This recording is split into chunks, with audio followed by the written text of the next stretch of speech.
अस्सलाम वालेकुम, welcome to कुम्स holistic. कैसे हैं आप लोग? मैं उम्मीद करती हूँ आप लोग खैरियत से होंगे।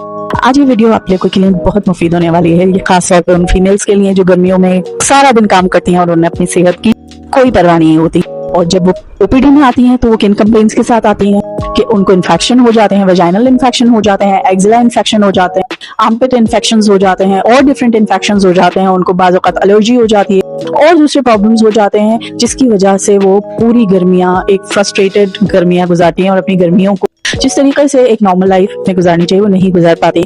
ना उनको अपना ख्याल होता है, ना वो अपना चेंज करने का ख्याल करती है। सो इस वीडियो में हम बहुत सारे फीमेल्स के पर्सनल प्रॉब्लम्स, पर्सनल हाइजीन के बारे में डिस्कस करेंगे। तो इस वीडियो में रहिए। खवातीन का एक बहुत बड़ा प्रॉब्लम है कि वो अपने अलावा सबका ख्याल रखती हैं। तो मैं ये समझती हूँ कि आज हम जो डिस्कस करने वाले हैं ना, वो फीमेल की हाइजीन के बारे में डिस्कस करने वाले हैं, जो कि गर्मियों में बहुत ज़्यादा ज़रूरी होती है। अगर गर्मियों में हम फीमेल की हाइजीन का ख्याल नहीं रखेंगे तो फीमेल को इन्फेक्शंस हो सकते हैं, फंगल इन्फेक्शन हो सकते हैं, बैक्टीरियल इन्फेक्शंस हो सकते हैं, डिहाइड्रेशन हो सकती है, हीट स्ट्रोक हो सकता है और तो और फेंट भी हो सकती हैं। तो इस वीडियो में आपने सुनना है कि क्या क्या प्रिवेंशंस हैं, क्या क्या एहतियाती तदाबीर हैं जो हम गर्मियों में कर सकते हैं।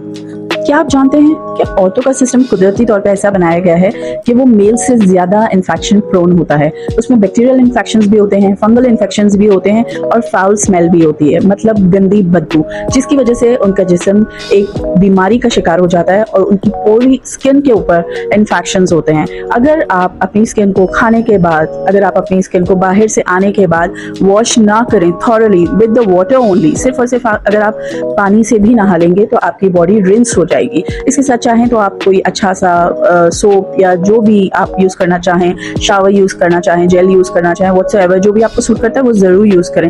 लेकिन हाँ, इसमें भी हार्श चीजें नहीं यूज करनी जो कि आपकी स्किन को इरोड कर दें। सिर्फ फीमेल्स हमारे पास ओपीडी में आती हैं जो कि कंप्लेन कर रही होती है, मुझे फ्रीक्वेंट यूरिनेशन हो रहा है, या मुझे पेशाब करने में जलन महसूस हो रही है, या मुझे बहुत कम पेशाब आ रहा है। ये तमाम तर अलामात हैं डिहाइड्रेशन की। इसका मतलब है आपकी बॉडी में पानी की कमी हो चुकी है। इस कमी को पूरा करने के लिए आपने क्या करना है ये मैं आखिर में बताऊंगी। इस वक्त हमारे लिए क्या इंपॉर्टेंट है, हम इस चीज को अंडरस्टैंड करें कि गर्मियां किस तरीके से हम पर असरअंदाज होती हैं और क्या क्या उसके इफेक्ट्स होते हैं। सबसे पहले मैंने आपसे बात की इन्फेक्शंस की, फिर मैंने आपसे बात की क्लीननेस के लिए आपने जो है वो क्लीननेस का ख्याल रखना है, अपना नहाना जरूरी है, ठीक है। दूसरी चीज मैंने आपसे ये बात की कि हम फीमेल्स, हमारे हार्मोनल इश्यूज भी होते हैं हमारे, और बहुत सारे हमारे डिस्चार्ज इश्यूज भी होते हैं, वो भी हमारे जो है वो इंक्रीज हो जाते हैं समर्स में। इसके अलावा होता क्या है कि हमारी बॉडी से एक फाउल स्मेल भी आनी शुरू हो जाती है। जाहिर है हार्मोनल चेंजेस की वजह से फीमेल्स में फाउल स्मेल बहुत ज्यादा आ रही होती है। ये तमाम तो चीजें, डर्मेटाइटिस हो जाता है जो स्किन के ऊपर आपके इन्फेक्शन पैदा करता है और आपकी स्किन पे फोड़े, फुंसियां वगैरह पैदा करना शुरू कर देता है। ये तमाम तर चीजें इन्फेक्शन की ग्रोथ की वजह से होती हैं, क्योंकि ऑलरेडी फीमेल का जो टेम्परेचर होता है वो मेल के मुकाबले में काफी गर्म होता है और इसकी गर्माहट की वजह से वो एक इंक्यूबेटर का काम करता है और वहां पे इन्फेक्शन, बैक्टीरिया। बहुत कॉमन चीज है कि हमारी फीमेल्स को इस चीज की एजुकेशन नहीं दी जाती कि आपने गर्मियों में कौन से कपड़े पहनने हैं। आपने गर्मियों में, यहाँ पे हमारी जो फीमेल्स होती हैं वो यूजुअली टाइट क्लोथ्स पहनी हुई होती हैं, या फिर ऐसे कपड़े पहनी होती हैं, ऐसे सिंथेटिक अंडरगारमेंट्स पहनी हुई होती हैं जो ब्रीथेबल नहीं होते, जिससे हवा पास नहीं होती। गर्मियों में इन चीजों का बहुत ख्याल रखें। जो आपने कपड़े पहने हुए हैं, क्या इससे हवा पास होती है? अगर इससे हवा पास नहीं होती, ये आपका बहुत ज्यादा इन्फेक्शन करेगा। यूजुअली आपने देखा होगा जिस तरह कुछ पेशेंट्स या कुछ ट्रेडिशंस में ऐसा होता है कि वो सिल्क के कपड़े पहनते हैं, जिसकी वजह से वो उनका एक ट्रेडिशन होता है, लेकिन उसकी वजह से उनमें इन्फेक्शन बहुत ज्यादा होता है और इन्फेक्शन के चांसेस बढ़ जाते हैं। तो हमें गर्मियों में लूज क्लोथ्स पहनने चाहिए और हल्के कलर के क्लोथ्स पहनने चाहिए ताकि आपकी गर्मी की जो इंटेंसिटी है वो कम हो सके। So it is very important to clean yourself and to wear a light clothes.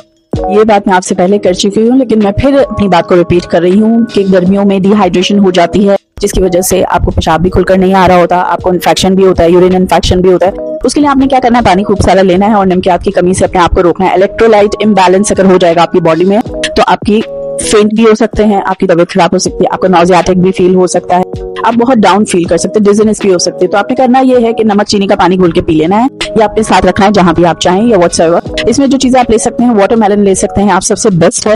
Coconut ले सकते हैं, कोकोनट वाटर आप ले सकते हैं। इसके साथ आप जो है वो क्यूकम्बर ले सकते हैं और ऐसी बहुत सारी चीजें जो वाटर कंटेन है वो आप ले सकते हैं।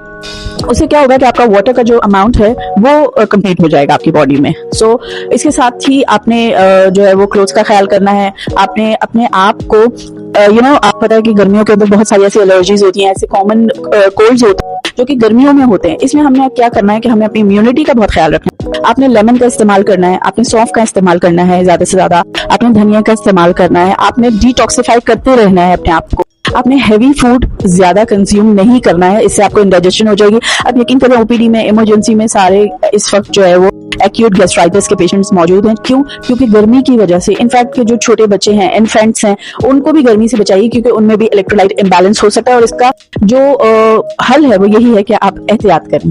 अच्छा, गर्मियों में आपने जो है ना वो रोज वाटर का इस्तेमाल बहुत ज्यादा करना है, चाहे वो अपने फेस पे आप उसको स्प्रिंकल करें या आप उसको किसी भी चीज में, मशरूब में शामिल कर लीजिए, किसी जूस में शामिल कर लीजिए, कुछ भी कर सकते हैं क्योंकि वो एक सूदिंग इफेक्ट देता है आपको। ठीक है, एक तो ये चीज थी। दूसरा ये था कि आपने अपने हाथ धो के हर चीज खानी है। ठीक है, हाथ धोने से आपकी आधी बीमारियां चली जाएंगी। ठीक है, तीसरी चीज आपने ये करनी है, जिन लोगों के घरों में एसी है उनको अपने एसी को प्रॉपर साफ करना है टाइम टू टाइम। उससे ये होगा कि आपका जो कमरा बंद है, और इनफैक्ट जिस कमरे में एसी है जो कि बंद है, उसको भी आपने डस्टिंग का ख्याल रखना है क्योंकि अगर आप उसको डस्ट नहीं करेंगे तो आपके फैमिली में एलर्जीज शुरू हो जाएंगी। और होगा ये कि उसका पैटर्न ये होगा कि सबको हो रहा होगा, एक के बाद एक फैमिली में हो रहा होगा। इसका मकसद ये है कि या तो आपका घर का फ्लोर साफ नहीं है या आपकी डस्टिंग ठीक नहीं है कि उसमें डस्टी एरिया। तो इन चीजों का आपने बहुत ख्याल रखना है। यूजुअली बच्चे बहुत ज्यादा इस चीज से सफर कर रहे होते हैं और मुसलसल आप इनहेल कर रहे होते हो उसको, उस एयर को आप इनहेल कर रहे होते हो, तो वो बहुत ही ज्यादा खतरनाक हो सकती है और वो आपको पूरी गर्मियां परेशान करेगी। आप एंटी एलर्जिक्स लेते रहेंगे but it will not help you.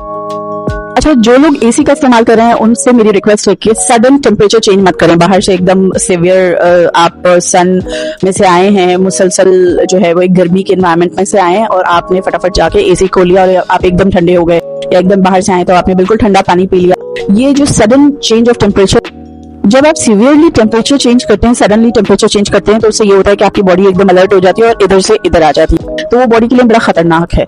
Last but not the least एक चीज जो मैं आपसे शेयर करना चाहूंगी कि आप अपने किचन को साफ सुथरा रखें, इन्फेक्शन से पाक रखें, डस्ट से पाक रखें, क्योंकि बहुत सारी बीमारियां आपके किचन से ही निकल रही होती हैं क्योंकि वो आप वहां खाना खा रहे होते हैं, उन प्लेट्स में खाना खा रहे होते हैं, तो वहां की हाइजीन बहुत जरूरी होती है। आप जो खाना खा रहे हैं इस चीज का ध्यान रखें कि वो बासी ना हो, 2-3 दिन का बासी ना हो और फ्रेश हो, रेफ्रिजरेटेड हो प्रॉपरली, और उसको जो है आप कवर करके रखें। तो ये कुछ तजवीज मेरी तरफ से आप लोगों के लिए है एज ए फीमेल। अगर आप ये सारी चीजों पे अमल करेंगी तो आपकी फैमिली, आप बहुत सारी बीमारियों से बच सकते हैं और समर्स में जिस तरह से लोग आ रहे होते हैं हॉस्पिटल्स में, उससे भी आप बच जाएंगे। तो रहिएगा मेरे साथ, मिलेंगे नेक्स्ट वीडियो में।